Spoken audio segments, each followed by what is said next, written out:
This is a very aggressive agenda, per usual of a net systems practice, but bear with us. We're gonna have some opportunity for feedback, some questions and answers and everything throughout the way. And we'll have opportunities hopefully for more kind of deep dive discussions individually later on in the future.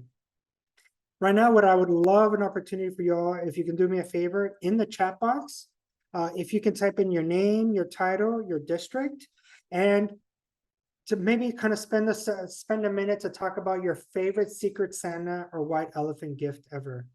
We're obviously going to be recording this meeting for anyone who might have missed and kind of wants to join in later. But this is also going to help us all ground us as to who's present, who's here, and help kind of our presenters also have a sense of their audience as well. So we're going to spend a minute to kind of allow that to happen as well.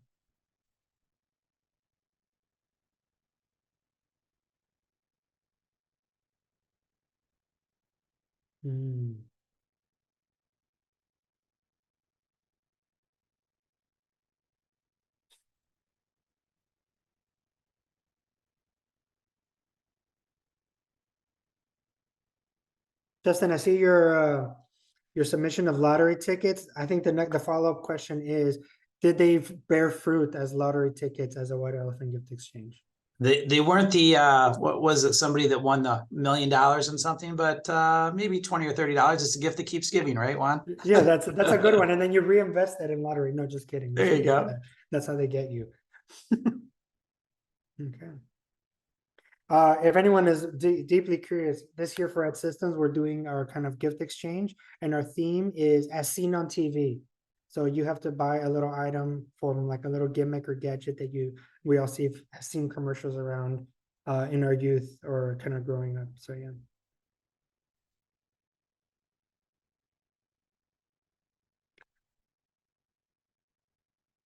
Wow, Micah, ShamWow, that's really the most epic kind of as seen on TV thing. Yes. So really appreciate that. Evan, okay, a Christmas brown Xmas tree. Okay, is that the one with the kind of little scraggly one? Those are my favorite. Perfect for an office.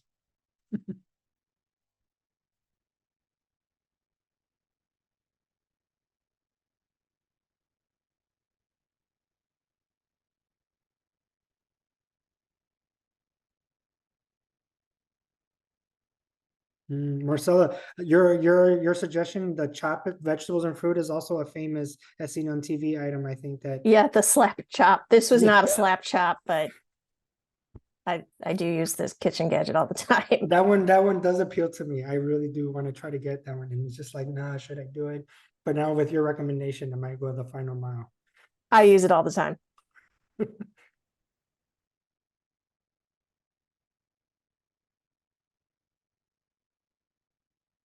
Warm socks, Megan. That was our theme last year for our White Elephant gift exchange. Those are really good in the winter, I suppose. Okay. Well, thank you all for kind of indulging us in that little kind of idiosyncrasy of kind of this time of the year and kind of allowing us to kind of deep dive that, and kind of thank you all for joining and welcoming you all here as well. All right, so we are going to kind of keep going into, we're going to jump in and some little bit of kind of house cleaning updates for you all. So I wanted to give you all an update. We had an opportunity last week, Thursday and Friday. I want to thank Jill, Micah, and Valerie, who joined us in Boston last week. We had an opportunity to meet with some of the other states that are being funded in this project, who are also implementing college and career pathways with high levels of college credit. We were able to meet in Boston with kind of state representatives from Massachusetts and Ohio who are doing pathways around 13th year credit attainment, associate's degree, college and career pathways in Dayton, Ohio. We kind of had an opportunity to reflect on our own pathway implementation as well in Illinois and think about how we compare and contrast. So it was a really great experience. I do want to open it up to Micah, Valerie, and Jill. If there's any takeaways from you all, any kind of highlights that you want to say out loud or say in the chat, it's something that just kind of open to your feedback and thoughts and reflections on that.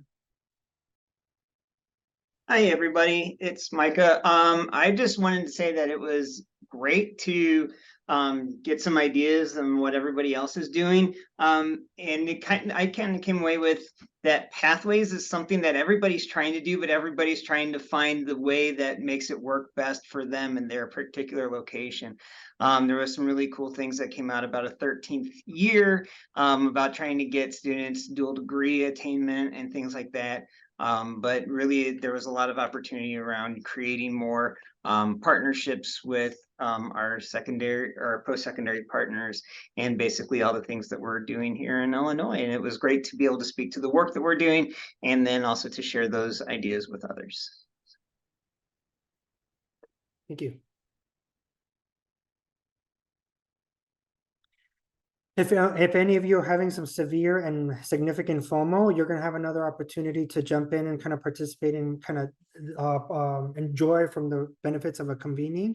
I would love all of you to, if you have an opportunity, to kind of block off your calendar for a potential convening in person, February 6th through 8th. That is going to be in Austin, Texas, once again funded by our national funder, the Bill and Melinda Gates Foundation. They are going to be convening kind of our 3 states once again, Illinois, Ohio, and Massachusetts, plus 8 other states who are going to be in the first year of designing pathways, similar to what we have going on in our state. They're going to be convening all these sites together in February in Austin. There's going to be kind of some days of programming. Some of it is going to be technical. You're going to hear about innovations, new opportunities, new pilots, and new innovations in various states, and kind of think about how, like, would that be something that you want to bring to your region, to your district, to kind of try. There's going to be opportunities to hear about kind of work-based learning, early college credit, and things of that nature. And then there's going to be some team time as well. There's going to be opportunity for those of us in Illinois to kind of think about our particular projects in our particular space. One of the feedback that we got last week from the participants in Boston is that there's real value for all of us gathering in person. There's real benefit to reflecting and thinking in that way. And so what we are proposing is we are going to be thinking about how many can we get some of you all from Illinois to kind of be at the convening, hear from other states, hear about what's happening in pathways design from other opportunities, and bring that to your own district. But also we're going to try to maybe later in the spring convene all of us a part of AMPIT that are in Illinois, kind of convene us all in person here in Illinois to kind of cross share and network with each other about our distinct pathways. We think that it might be ripe for us to do that, and there's some real inherent and intrinsic value in doing that with each other, given our context as well. So I want to appreciate, thanks Val, Jill, and Micah for suggesting that, and it's something we're going to be further exploring as well, in addition to this February 6th through 8th convening. So just want to give everyone a heads up. Okay. Without further ado, let's talk a little bit about pathways definition for student definitions, meaning what does it mean for a student to be participating in completing a pathway in Illinois? You know, I've been thinking about this for kind of some other research projects currently, and what I've seen is that there's 2 main buckets of pathway implementation currently happening in Illinois that set a benchmark but are not all-encompassing for our state. Obviously, one of those pathways is CT programs of study, right? A student participating in CT programs that are approved by the state. And also for this project, we have the college and career pathway endorsement and the students who complete the pathway endorsement framework. As I think about those 2 kind of benchmarks, what I've come to realize is both of those pathway structures are reviewed and approved by ISB. You all as school districts have to submit kind of your pathway design to ISB, and they get approved in that way.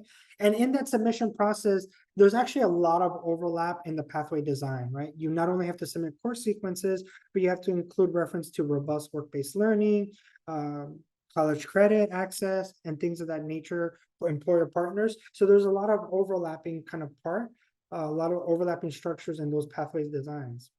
What I've also come to realize, however, is that the CT programs of study have a way to kind of delineate students by dosage amount, meaning a student can be a CT participant and then be a concentrator, and it implies that the student got more of the pathway and more progressed alongside when they reach the CT concentrator status. Unfortunately, for the college career pathway endorsement, their students are only tracked at the end, meaning did the student earn the pathway endorsement or not? And that's kind of essentially the time that we report on whether a student was a part of the pathway and did they complete. There's no way to track students who attempted a college career pathway endorsement but didn't fulfill it, right? There might be some ways to kind of get a sense of that through the college and career readiness indicator, but it's not exactly the same as kind of what happens in CT programs of study.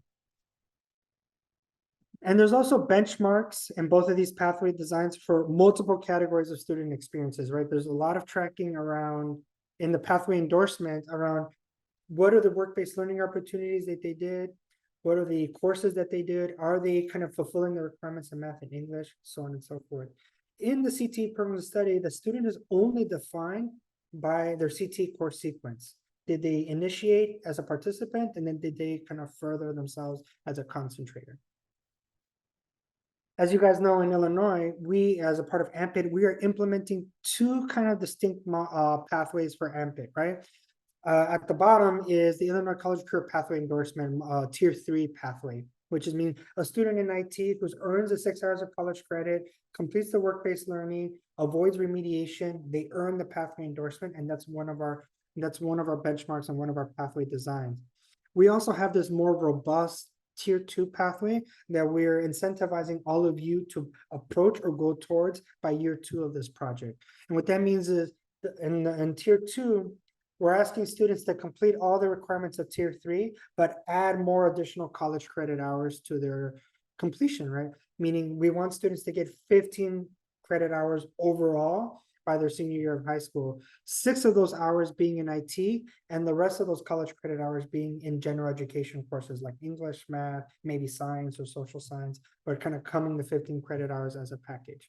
We still want them to complete the work-based learning, and we still want to make sure that they complete the gateway courses in math and English that avoid remediation. These are kind of the pathway designs that we are looking for as a part of AMPIT, but how do we track students and define those students for reporting purposes as well? If you guys recall from our September community of practice, we're going to be asking for certain kind of reporting requirements and deliverables from you all at various points of the pathway. So what we're going to be doing, the first submission is going to be this spring, but you're not going to be asked to submit student level information, meaning I don't need names of students, their student ID numbers, or nothing like that. The first submission this spring is going to be aggregate counts. How many students do you have in the pathway? How many are projected to complete, so on and so forth, right? We might ask you to break those students down by how many students earned this many hours of college credit, how many completed work-based learning, how many of them are racial minorities, and things of that nature. In the summer, you're going to be continuing that level of aggregate reporting, but then that's going to be our first time, based on our data sharing agreement, that you're going to be asked to submit student level information that we are hopefully going to be tracking longitudinally to track their long-term outcomes in this project and in post-secondary. When we surveyed you all in September, we had an opportunity to ask you, how are you currently defining a pathway student in AMPIT? And these are some of the definitions we got. I showcase these right now just to highlight that there's a lot of variance between districts as to what is an AMPIT IT pathway student. Some districts are labeling students by kind of an introductory course in the sequence. Some students are using introductory computer science. Sometimes some districts are tracking students who kind of self-identify and opt into an IT pathway designation. Some districts are using the simple kind of CTE concentrator and participant kind of framework as well. Because of this variance, what we're leaning towards here at EdSystems is to kind of maybe propose, if you don't have a current pathway designation that is robust enough, maybe we're going to suggest one that for aggregate reporting purposes you could use, and then default to for your first spring reporting of aggregate student numbers. That proposed definition is here. I want to give a moment for everyone to kind of read what's on the screen right now, kind of maybe even read it through my shared screen or read it on the kind of shared deck that Megan sent out. I would really love to get some feedback from you all. This is just initial feedback. We're going to schedule some time to speak with your district individually in January, and we're going to do some deeper dive feedback there. But we would love to get a sense from you all if this kind of proposed pathway, AMPIT pathway student definition generally jives and coincides with the structures you're implementing in your space and in your district.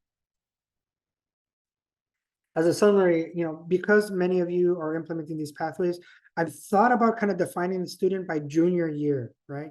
Either they're currently a junior or a senior, and and these are the things they must have done to be considered a part of AMPIT pathway, right? They must be enrolled in at least the opening pathway course sequence for IT. They must have, by the end of junior year, they must have learned at least 3 college credit hours in the pathway course sequence.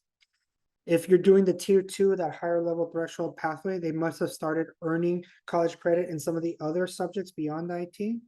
And they must have started at least completing some of the work-based learning requirements. And we thought minimally the career exploration and team-based challenge activity, maybe they haven't completed some of the other stuff as well. And then by the end of senior year, of course, they complete all the other required and missing parts. That they enrolled in the college placement course for math and English.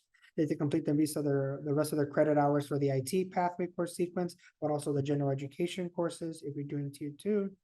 That they kind of complete all the missing work-based learning requirements and things of that nature. Open to questions, feedback, reflection, freakouts, or confirmations if anyone wants to do that, right?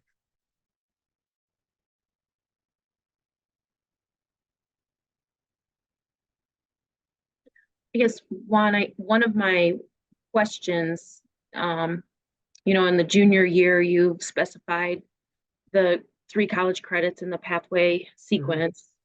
I guess my question is, what if the dual credit course, for example, isn't until the second course or the third course? So like, I don't know if just might depend on your model. Same with the team challenge components. Yeah, we're open to that, right? This is kind of an initial draft, and I think this is written in pencil and open to you all's suggestions, right? If your particular district has some of those key work-based learning and college credit activities condensed into the senior year, then we're open to that, and let's figure out an alternative for your particular district, just so we are still tracking kind of the projected students. But yeah, I think that is, yes, technically you could complete all the activities of the college and career pathway endorsement in your senior year. That may not be advisable, but one could do it, right? But yes, we're open to those kind of subtle fluctuations per district if need be. So want to piggyback on what Jill said. So I know like both of our districts use school links. So something for us to think about there, like by their junior year, does their plan show instead of like have to take by junior year? I think that would be a more appropriate that, they're planning out, the course sequence for them to be able to carve out that time in there. I think that might be more applicable than it has to their junior year. Gina, can you, for those who may not know what School Links is, can you kind of add a little line about what that is? Yeah, there's so School Links is, and Jill is way ahead of us. We actually mirrored off of them, but so Jill, jump in if I have this wrong. So School Links is the tool that we removed Naviance, we sunsetted it. We did the identical plan and program that they did in Naperville. But we utilize that tool for career exploration, identification of pathway for students.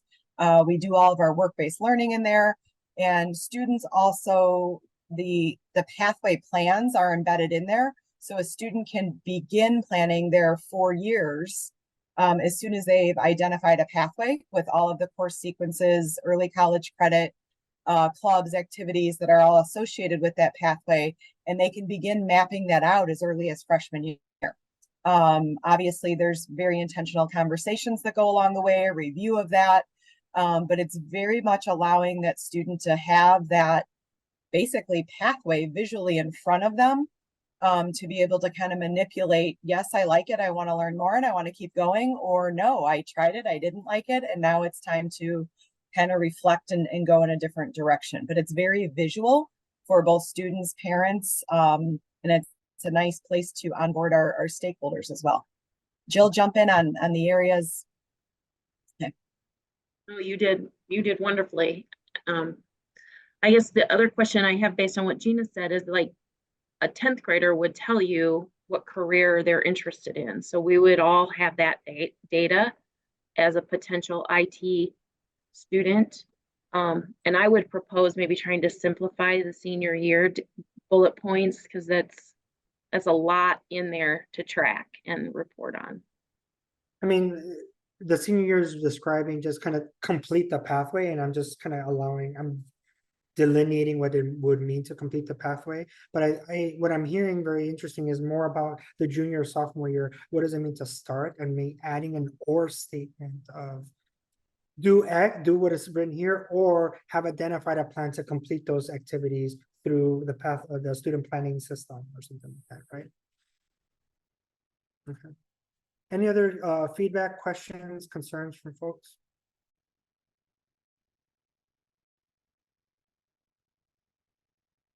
Okay. This is very helpful. Thank you all.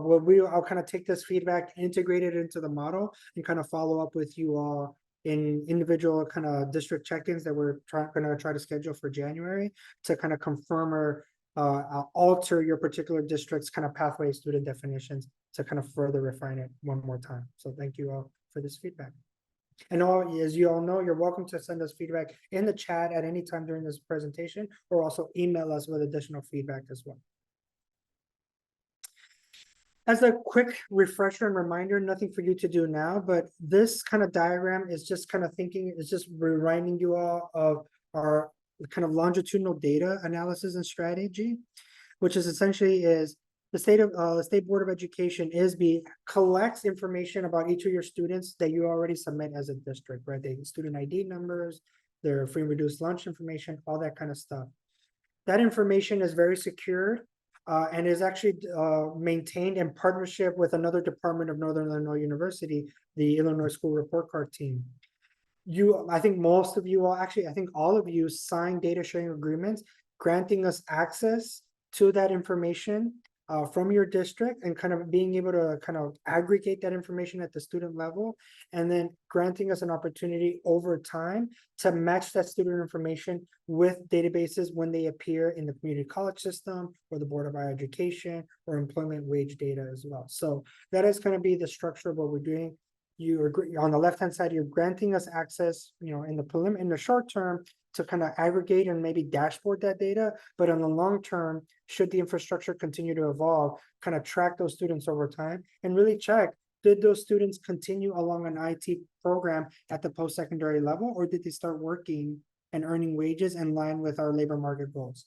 And that would be something we're piloting for this space, and it would be a real game changer in kind of return on investment or just program evaluation analyses for our project. So we're really excited about trying to move that along, and we appreciate you all kind of willing to go on this journey with us.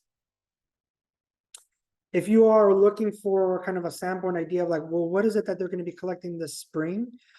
In this deck, I've set up kind of examples of examples of the information we've collected in other projects. So where it says here, sample aggregate data upload.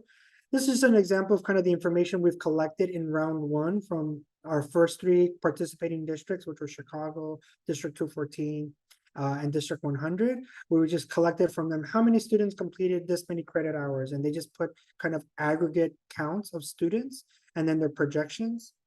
And then the last thing we're going to be collecting in the summer is student level data, and you're going to see here kind of the headers of the information we're collecting and more kind of precise description and definitions. This we're going to kind of tailor and update you all in the spring with even a template file that you guys will use. But there's some definitions that we've been brainstorming on in advance if you wanted to scope out. This was kind of presented to you all in your data sharing agreement as well that was signed and returned to us. All right. Last but not least, on data, kind of just one last request. In this deck, in this link right here, there is one final document that we need you all to sign regarding the data sharing agreement.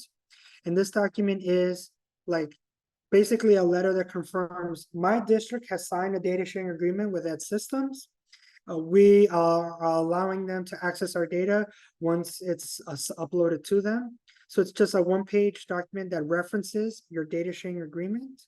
And if you can just sign and send this back to us before the Christmas holiday or early January, that would be much appreciated. And this will allow us, this is kind of a wholesome thing we need to do long-term. This letter is something we pre-negotiated with ISB and kind of they've approved as a template. So we have the language pretty set forth, and it's just basically saying, we signed the data sharing agreement. We are confirming that we signed it, we were a real person, and we are allowing this access to go forward. Let me know if you all have any questions, but we will be sending that information in an update as well. Okay, we are on time and on track, and I now want an opportunity to invite Evan Glazer to talk a little bit about hybrid and virtual dual enrollment. As some background for you all, Illinois is pretty permissive of dual credit and dual enrollment in our state. The Dual Credit Quality Act and the Model Partnership Agreement allows school districts to partner with any four-year university for dual credit and dual enrollment, regardless of the perspective or the view of their local community college. What that means is you normally would need, if you wanted to partner with a community college outside of your design community college, you need your local community college to grant you access or permission. But to partner with a four-year university in our state, you don't need that permission from your community college. You can unilaterally initiate that conversation. Like most kind of partnerships for dual credit and dual enrollment, you're still going to have the typical challenges around student eligibility, teacher credentialing, and things of that nature. And most universities are going to have ad hoc articulation agreements around kind of the transferability of those courses. But it is something that is viable and optional for many of you all to do. And I know many of you already do some of this or have implemented some of these kind of partnerships in the past.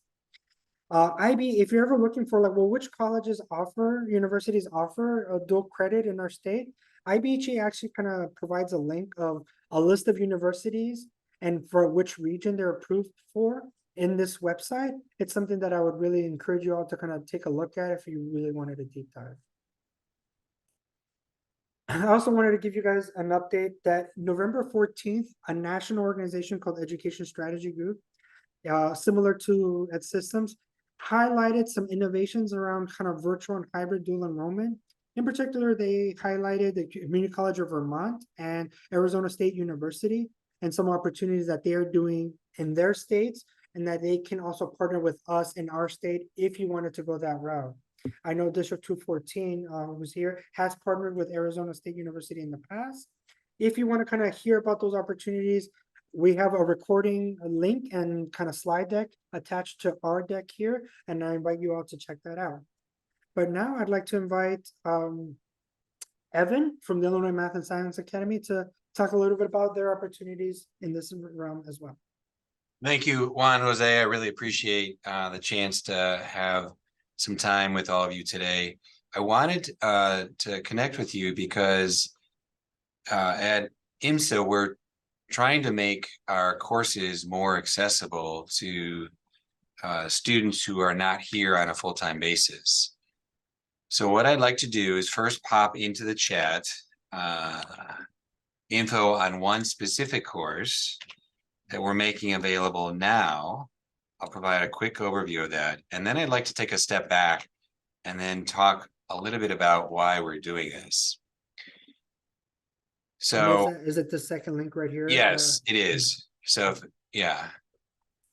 So I popped in the chat in case anyone wanted to have that on a separate window. But what I wanted to share is that we have funding right now to offer our object-oriented programming class by hybrid, where as a pilot, some students can access it remotely.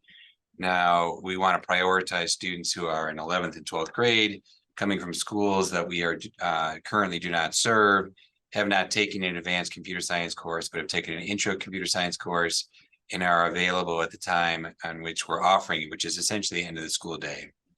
It's a dual enrollment opportunity with Waubonsie, as Juan Jose mentioned. If you're not in Waubonsie's district, then technically you need permission from the local community college.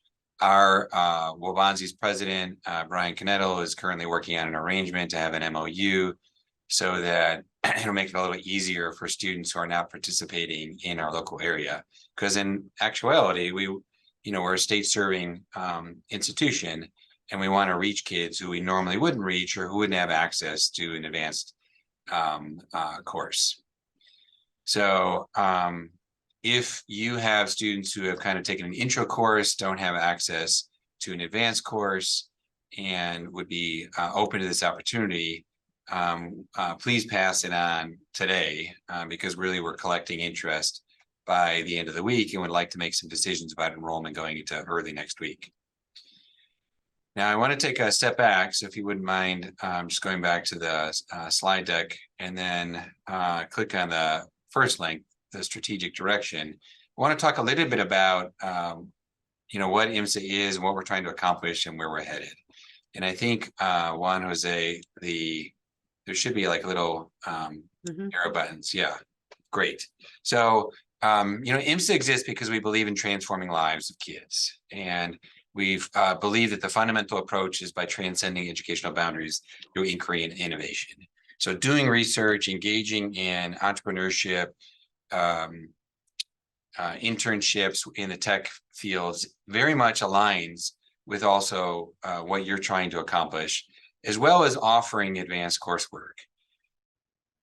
We really want to challenge the status quo by customizing the learning experience, which I believe is what you're trying to do. And, our state charter is to offer challenging education for students talented in the areas of math and science, and stimulating further excellence in schools across Illinois. So some people believe that IMSA is a private school. We're not. We're a publicly funded, state-funded institution. 84% of our funding comes from an appropriation out of state tax dollars through higher education.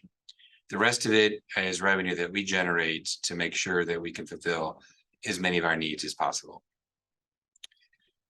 So we want to make IMSA accessible beyond the students who appear on our campus. We want to further excellence in STEM by supporting professional development, outreach programs, and even through coursework.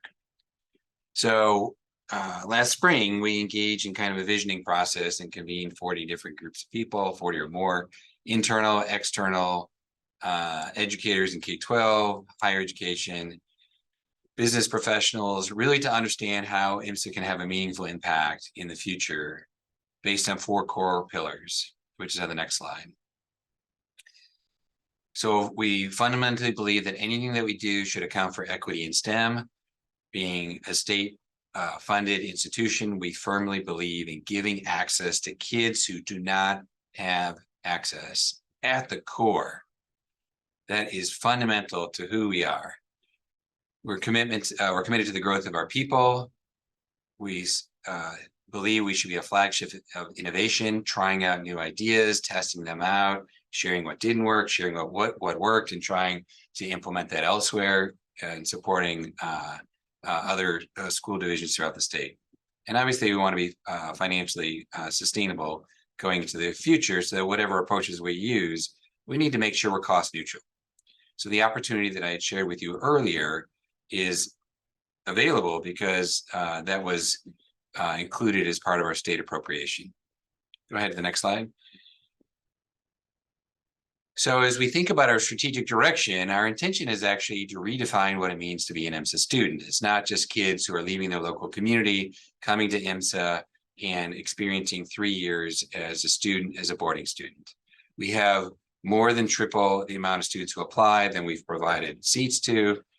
And it's actually programs, thanks to programs that you have, those students don't necessarily have to have their needs fulfilled in their local areas. But there may be some additional needs that you're not able to fulfill that we might be particularly helpful. So it's our desire, it's our intent, as we think about our future, of how we could be serving students in new ways. So as you see there on the left side, we're intending to build curricular and lab capacity to support the growth and experimentation of artificial intelligence and its applications. Initially, we're doing with the kids who are on campus. But long-term, we want to make our campus accessible for programs that would support your students, so that maybe they would come in the summer, maybe there would be weekend workshops. So as we kind of explore this space, because it is an exploration for a lot of us right now, and develop more expertise, our intent is to be inviting a lot more people along with us. You'll see our second priority there is around reinventing our residential life, to make our facilities more livable for the students who do spend time on campus, whether it's during the regular year or the summer. The third piece is a really important one around constructing new diploma options. So rather than a student being here a full year, or excuse me, while students are here for a full year, giving them different pathways, maybe they want to take an entrepreneurship pathway, maybe they want to take a research heavy emphasis pathway, or kind of an advanced studies pathway. Similar to how ISB has laid out the college and career pathways, we're creating our own as well. But there's an extra caveat. We're also trying to create pathways for kids who are not at IMSA on a day-to-day basis. Those pathways could be part of a cohort. So for example, a summer research experience or an entrepreneurship experience, or it could be through individual singleton courses that we're making available online. So the hybrid example that I share with you at the start is our first foray at that, but we want it to grow. We want it to grow, however, in a way that will be useful to all of you. So I asked Juan Jose if I could spend a little time with you, because I'm really trying to understand more about where you might not be able to provide services that we potentially could be able to be a thought partner with you in offering advanced academic coursework. So in the chat, I will put a link, and I think it's also on the slide deck, but I'll put it in the chat because it's something you can fill out later, is a, it's that form there. So it's essentially a survey that asks you, I'm gonna go ahead and put that in the chat. Hopefully that works on your end. And it essentially asks you a series of questions of like, if you're interested in having a partner that will create coursework that supports your students, what type of courses would it be? We have 9 different courses in computer science, right? So there may be, you could be very specific, and you don't have to list solely computer science. You could think of other areas as well. For your reference. To in the clarify, chat- Evan, is some of the coursework for or not for college credit? Oh, this would all be intended for college credit. Yeah. So our intention then would be to pair either with a local community college and have a cross community college institutional agreement. So I'm already working on that currently with the object-oriented programming class. Or if it's a course that's not offered at the community college, similar to what Juan Jose mentioned earlier, we'll partner with the four-year institution. And I will acknowledge, like, we haven't built out the courses yet, except internally. So I want to be really thoughtful about where we're going to put our preparation and moving courses to an online approach. It doesn't have to be hybrid. It could be asynchronous, meeting periodically. And so the intent behind the survey is asking you, what do you think, where do you think there's demand, where you need a partner? What's the modality, right? When should it be offered? How should it be offered in a way that will kind of serve the most students? Because our strategic intent is to make IMSA more accessible, particularly in the courses or emphasis on where you're trying to provide access and can't, because you may be limited due to staffing shortages or where the expertise of your staff are located. Also, what's mentioned on the slide, just real quick, just to share our strategic intent is formulating partnerships in higher ed and industry. So we want all students who cross our paths to have access to higher ed, just like you do. It's not solely in coursework. We're also trying to do matchmaking in research labs in higher education. So it's not just providing access to our own institutes, but last summer we had a partnership with Western. This summer we're looking to also go, in addition to Western, UIUC and Southern. And as we build out these summer programs, initially we're going to do them with the full-time IMSA students, but over time we want that to actually grow and start involving students from different communities. So you can imagine an open, as we're getting funding to support these initiatives, we would make a more open application to participate in a summer research or entrepreneurship experience. And this last concept is a hub, which is trying to be not just present in Aurora and Northern Illinois, but to be present around the state. where we can offer our services in collaboration with another institution in a way that, just like what I started. So our intention is to transform lives by transcending educational boundaries through inquiry and innovation. And we want to reach more kids. At the end of the day, ultimately, we want to provide access where kids may not have it based on where they are. So that's a overview of what I wanted to share with you. So you feel free to go ahead and stop sharing. And I, just wanted to first start off by saying, like, we have a course that is freely available. It's on a limited basis. So you can't just say, I've got 20 kids who want to sign up. But if you have one student, right, who's ready and is able to sign up and wants to do that next term, we probably can squeeze them in. And then long term, we're really trying to build out greater accessibility and you sharing where there's a need so we can meet that need and stay ahead of demand. We want to pursue that. So I'm going to go ahead and stop and get your reactions and questions and anything I can offer for clarity.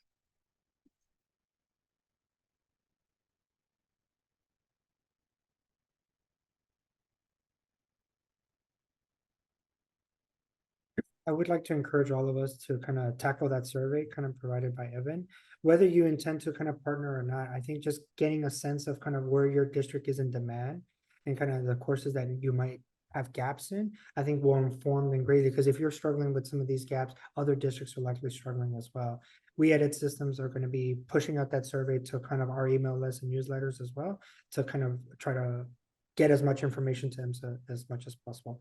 I do want to say that it does seem to me like Illinois, although generally very permissive in allowing high schools and to implement dual credit, does lag behind other states in terms of virtual and hybrid options, right? This is something that we are not really doing very well or in any particular kind of scale. So I think that this would be kind of the next frontier of innovation in our state. I'm going to put my email in the chat in case you want to follow up and have any questions for me. I'm happy to discuss with you further. Thanks very much. Thank you, Evan.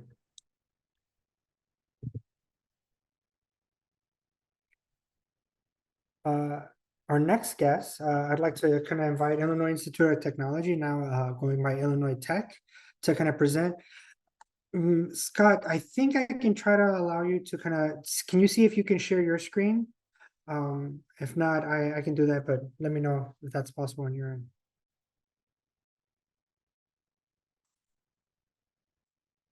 All right, yes, it is allowing me to share. So I'm gonna put my slideshow now and then share my screen. So good afternoon, everyone. It's great to be in community with you all. And let me know if you can see my screen or if you can't. Okay, cool. I'm seeing some nods. So I am Scott Tillman. I'm the Associate Director of Pre-College Access at Illinois Tech. What that really means is I have the privilege and pleasure of being able to create initiatives and programs that support high school and middle school students in their pre-college journey. I am going to give an overview of some of the initiatives that we have on the pre-college lane, and then I will spend the majority of this time focused on dual enrollment opportunities. So I'm new to Illinois Tech in the sense I've been here about a year and maybe 8 months. Background, I'm a teacher, taught for about 6 years. I was a college counselor for about 2. So I've been in education now about a good 10 years. And it's really cool working in higher ed. I feel like being in higher ed, I get to marry a lot of my past lives, supporting high school students in their transition to college, and now being on the other side, really thinking about, as a higher ed institution, how we can be more thoughtful in building partnerships with high schools and middle schools to support that same mission. So some of the things that we do connected to that mission are summer programs. We have 1 to 2 week camps, and anything you can think of, from an engineering program to a law. We have a lot of folks don't realize that Illinois Tech has a law college connected to them, or us. But yeah, we have a lot of different things happening in the summer. We also have special events and visits. So if you are a high school or you have some high school partners that, want to do something a bit more elaborate than just a standard tour of the campus and a admissions presentation, my department would be who you would work with at Illinois Tech.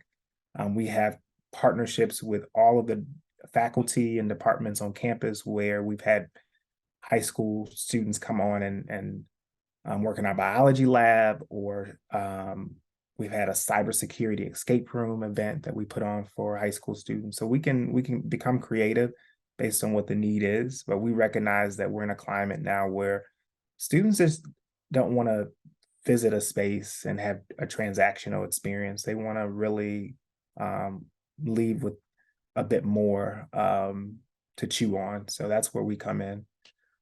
Dual enrollment, I'll speak about in the next segment of slides.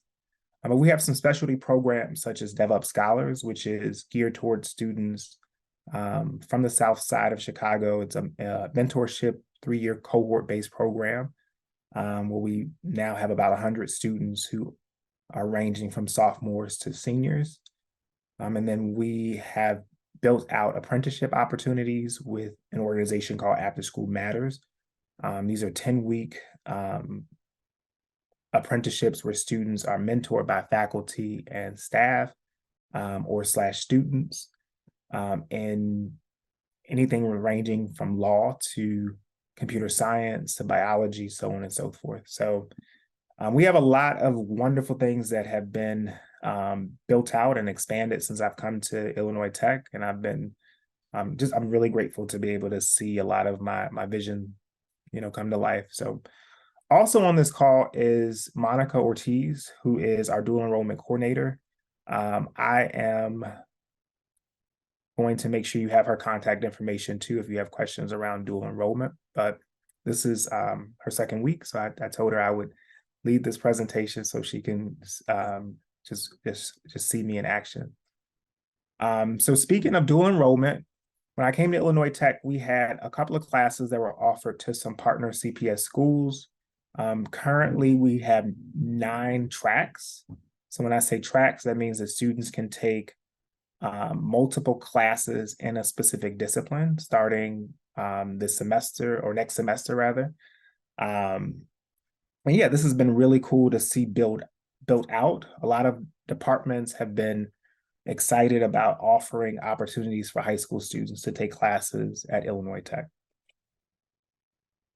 So this is a bit overwhelming at first glance, but this is just an overview of sequence for each track. You'll notice that on the left-hand top side, we have mathematics. That's all in person. Everything math related is in person, but if you scroll down, bottom left, our information technology track is all asynchronous. It's more module based.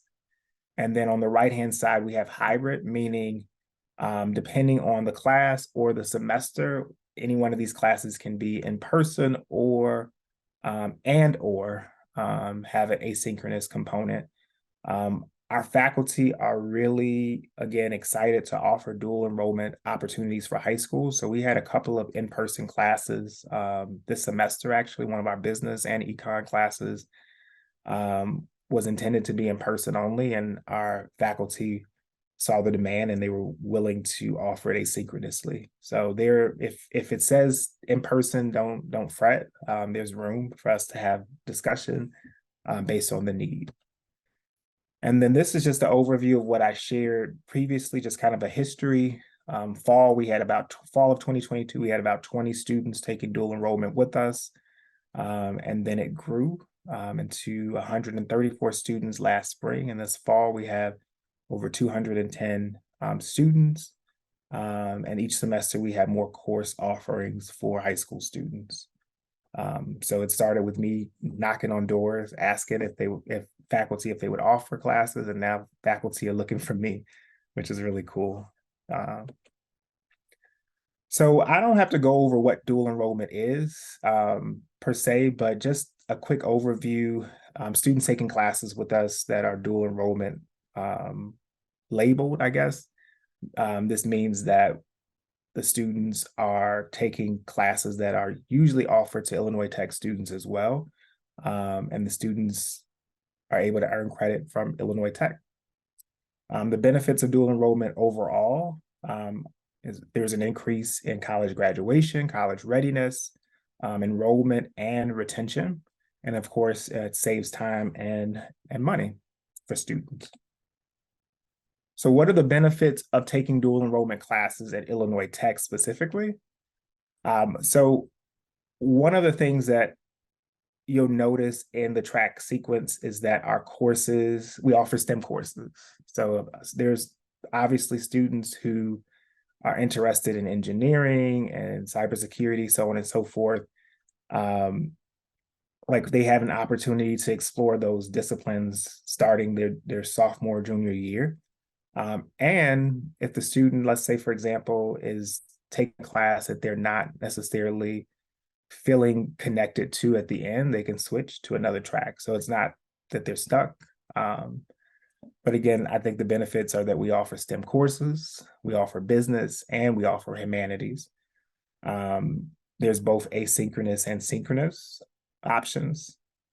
And then there is a micro scholarship that all dual enrollment students earn who take classes with us. So on the right-hand side, there's a table. This is just basically connecting to any dual enrollment or pre-college initiative that students are part of. They're able to earn something called an EDGE Award. And that's just a micro scholarship where the students can use it. They come to Illinois Tech towards their tuition, or they can use it for summer programs and other initiatives that cost. So that's one of the major perks. We've had students take dual enrollment classes with us and use their EDGE Awards towards summer programming, either residential or in person or commuter. And then we offer wraparound supports for all dual enrollment students. So we're not just guiding the students to sign up for a class and then leaving them on their own. We have a team that's checking in with them, onboarding them to the last day of classes. Also, courses are reduced in cost. So these dual enrollment courses are typical courses that Illinois Tech students, college students take that are $3,000 to $4,000. These are reduced to $300 per class for students.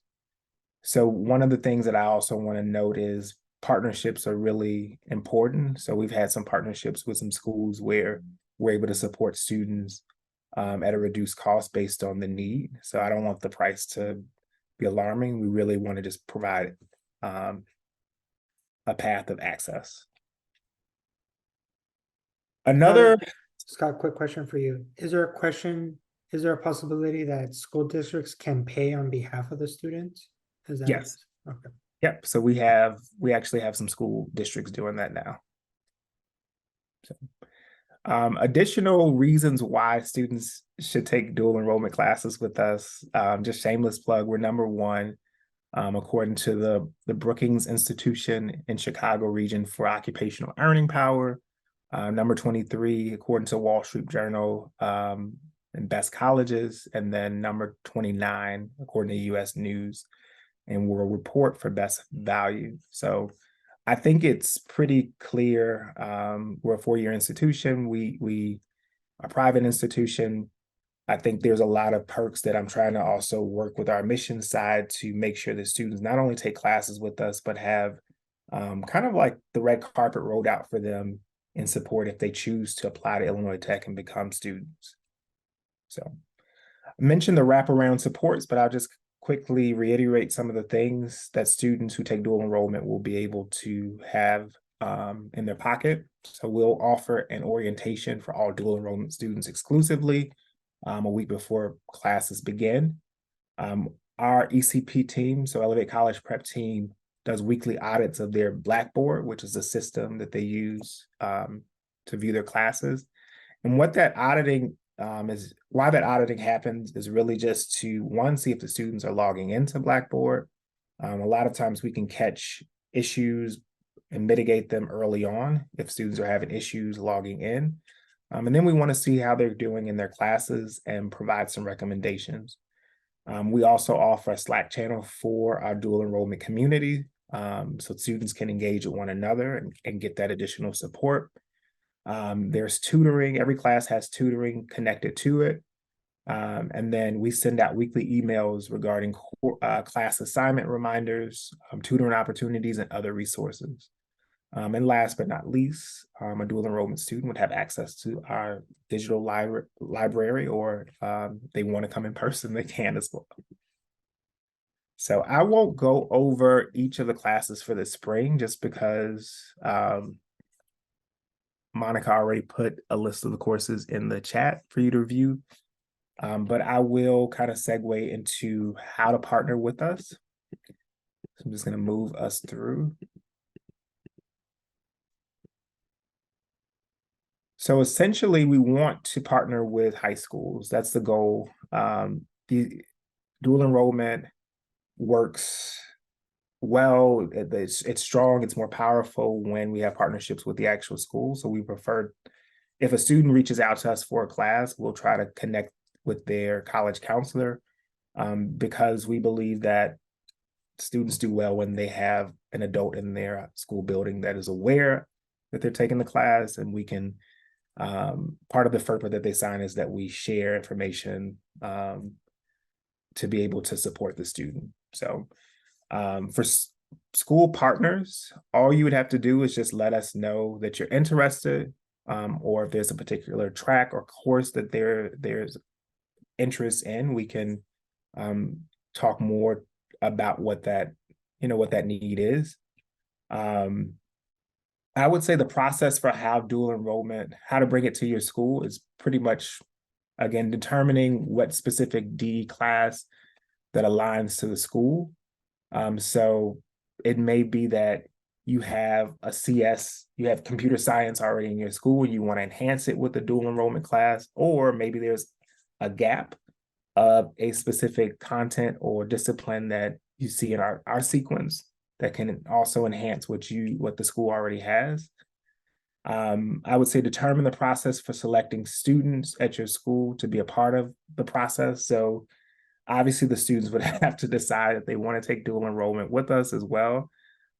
We've had schools create surveys for their juniors and seniors, or send them out to parents as well, or create events. My team is willing to support in any way that we can. So if there's a presentation that we need to give to a district or to some counselors, we're more than willing to schedule that and support. I would say after you have the students and the parents who are bought in, determine who the liaison for the school will be. So again, we want to connect with someone in the building around the students' progress. And then last but not least, the main things are that students would have to create their application, or complete their application rather, is an unofficial transcript, and some type of recommendation form. So there's a form that's provided that literally just is a simple, we support the student in taking dual enrollment, and then a signature. But if there's a letter of recommendation that someone can provide on behalf of the student, that'll be helpful as well. So what are the requirements for students taking dual enrollment with us? They have to be at least a sophomore in high school. So some of the courses, 100 level courses, are open to sophomores. Many of the upper level courses are not. The student must complete an Illinois Tech dual enrollment application online. They must submit a signed parental permission form. Students must submit a copy of their high school ID. They must attend a dual enrollment, either virtual or in-person orientation. And to receive college credit, students must pass the course with a C or better. So those are like the main requirements. The last portion of this is just a step-by-step of how students would complete their application. So it's really, I would say, a 5 to 10 minute application. Scott, can I ask you a quick question? Sure. On the student eligibility, is there placement requirements or eligibility requirements around their math or English capability? Great question. So we have a lot of international students at Illinois Tech. So I would say there's not I would say again that partnership with the school and the adult in the building recommending the student would be, I guess that's a way to filter out if there would be any challenges, but there's not any like strict or There's no like placement tests or anything like No. that? Okay. nope. But each class does have requirements connected to the class. So again, for some of the 100 level classes, there's a requirement that the student has a certain GPA. But as you go up, there's a requirement that the student has either taken an AP related class connected to that subject or has taken something. And we look at the transcript to see if the student would be a really good fit. But Okay. there is not any testing that the student has to do in order to take dual enrollment courses with us. Okay. Yeah, great Thank you. question. Appreciate that. Yeah, so this last portion will be pretty simple. Students create an account in our portal. So all they would need to do is click apply now on the dual enrollment website. They will be redirected to the Access Illinois Tech application portal. They would click sign up. And then once they've created their username and password, they would click on pre-college application. So they wouldn't click on undergraduate or pre-law. We've had some students apply and we've had to redirect them. So the pre-college is where my team is able to see their application.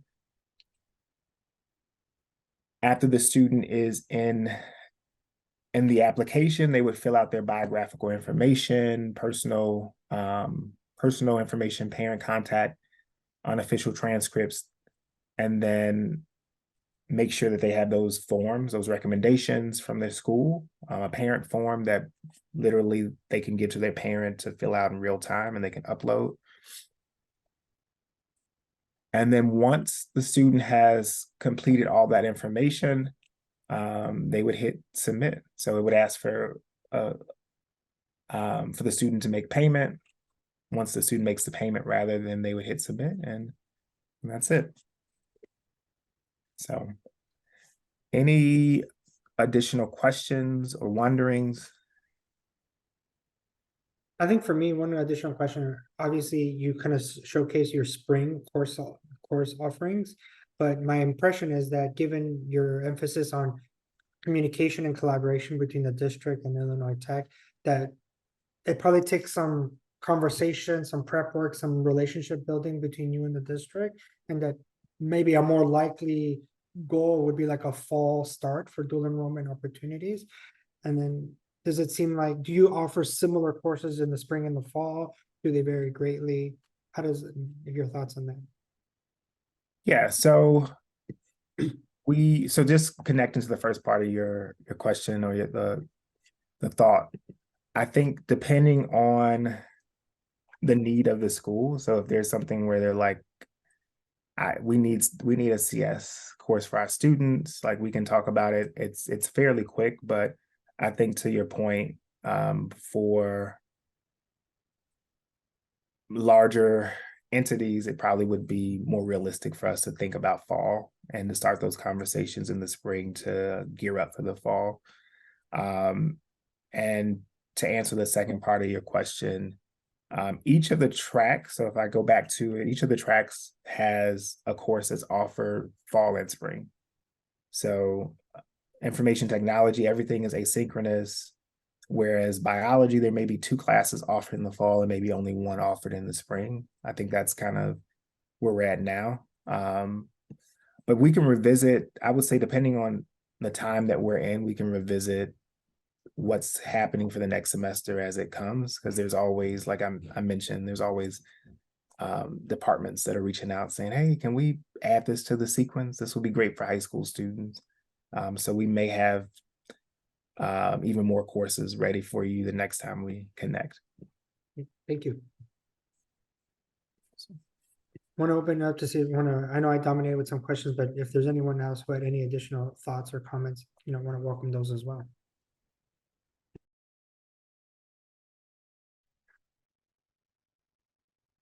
Okay, great. Megan, I know some of the next portion is your slides. Do you want to share your screen, or would you like me to share mine still? Juan, it would be so helpful if you could share your No screen.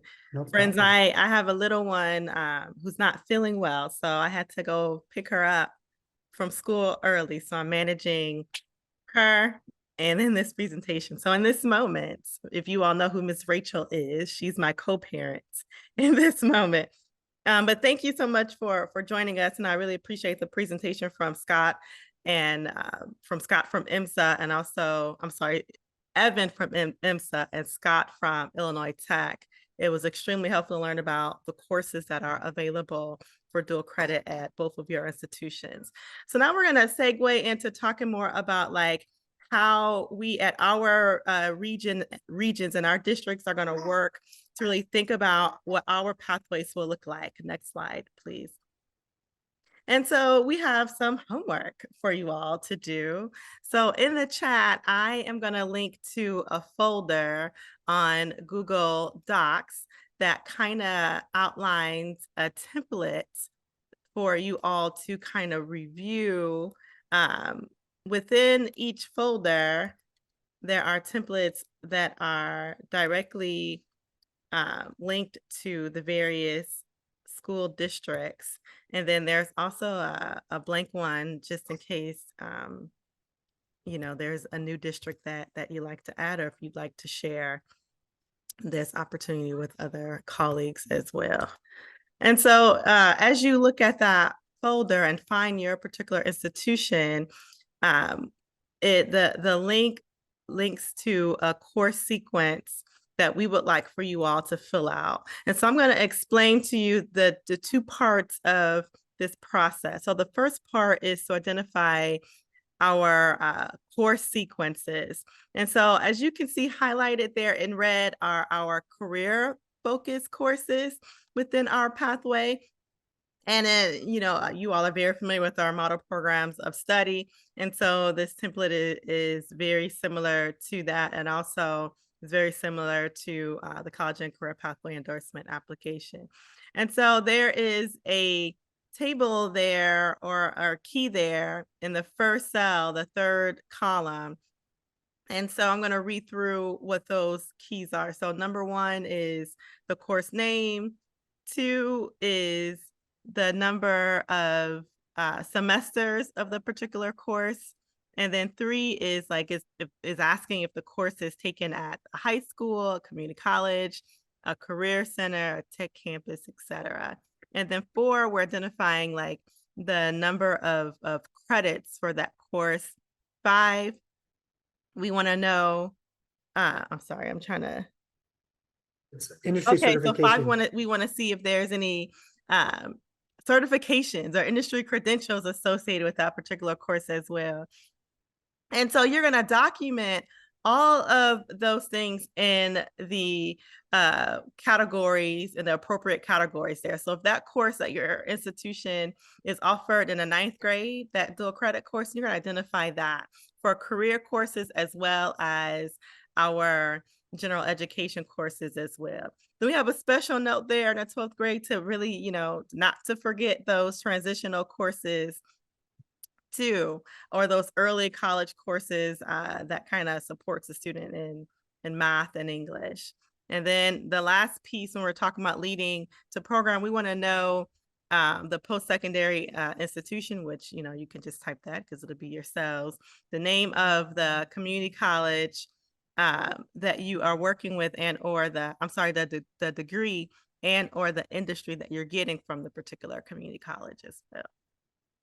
So that's all there for the courses. In the next slide, we're going to review the work-based learning opportunities. So here we have 3 different categories there. There are career explorations, team-based challenges, and also career development experiences. I'm going to go through the key here too. And so number 1 identifies the event or the name of the activity per se. And then we're asking if the activity is embedded in a course. We want to know that. And then lastly, we want to know who are your employer partners. And so we want to, if there's more than 3, just name the top 3. And then you're going to add that appropriately for the category and also the grade that the activity is going to be completed in. So I'm going to pause there to see if there are any questions about what you've seen thus far. And so I'll follow up in an email after this with the recording and then links to all of this information as well. Next slide. And so again, here are the homework expectations. So each high school districts and or high school should, if the districts are partnering together, but you all should be completing this pathway template. Juan and I are going to be available for TA sessions. And so we have a list of dates here, but then I'm also going to send out a link to a survey where you can like choose your date ahead of time. If you already know what your availability is, I want to identify that early on. We're open to that too. And please know that if these dates don't work for you, that's okay, right? Like we just want to see you like in January. If we have to push it to early February, we're willing to do that as well.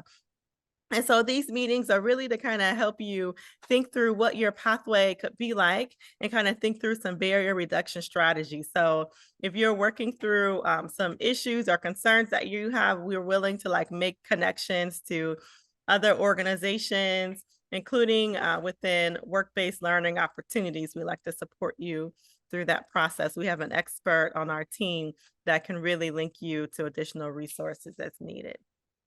A big thing that I want to note here is that we want to have these pathways completed by April the 1st. And so we have our January TA sessions there, but if we need to add additional dates, maybe in like March, we're open and willing to provide that as an additional check-in if needed. And so I just want to reiterate some supports that are available in our first community practice delivery partnership institute, DPI. They came and they really talked through some opportunities for a teaching endorsement in computer science. And so that opportunity is still available.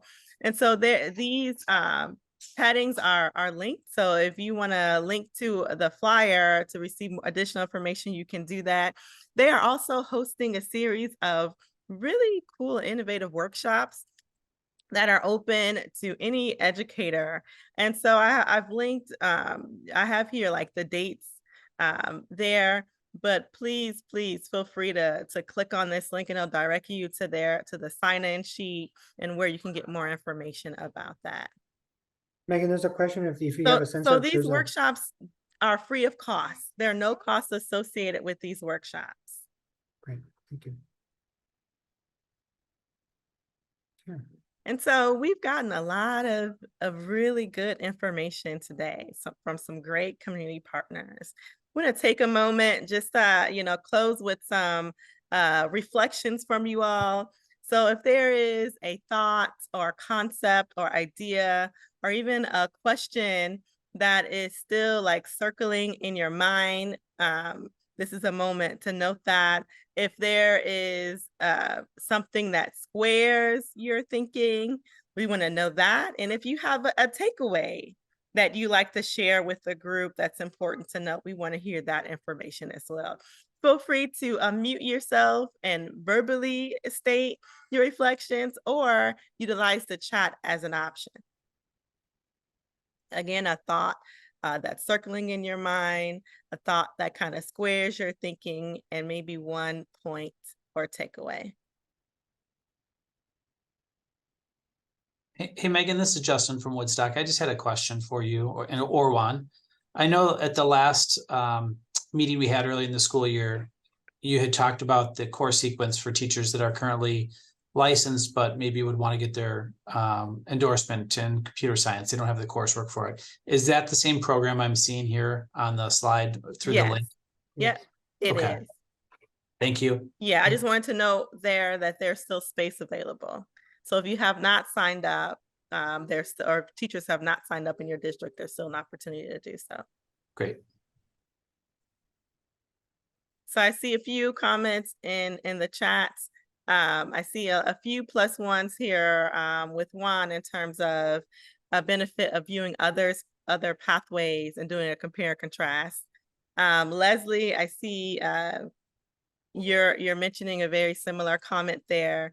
And I know, you know, as you all know, Juan and I and a group of us on this call actually went on to a convening in Boston. And that came up was this notion of cross sharing. And so Juan and I are really going to think through how we do that, how we provide space to kind of share some pathway ideas for you all too.